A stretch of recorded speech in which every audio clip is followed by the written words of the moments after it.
মেহেন্দিগঞ্জে গোপন সংবাদের ভিত্তিতে অভিযান, 5টি অবৈধ বাধাজাল ও আনুমানিক 1 টন মাছ উদ্ধার। মোহাম্মদ সৌরভ হোসেন, বরিশাল জেলা প্রতিনিধির রিপোর্টে দেখুন বিস্তারিত। বরিশালের মেহেন্দিগঞ্জ উপজেলায় গোপন সংবাদের ভিত্তিতে পরিচালিত এক অভিযানে 5টি অবৈধ বাধাজাল ও আনুমানিক 1 টন মাছ উদ্ধার করা হয়েছে। জানা যায়, উপজেলার একটি নদী এলাকায় অবৈধভাবে বাধাজাল পেতে মাছ শিকার করা হচ্ছিল।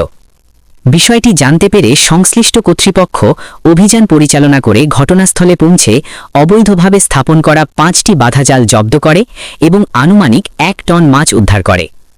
পরে উদ্ধারকৃত মাছ স্থানীয় একটি এতিমখানায় বিতরণ করা হয়।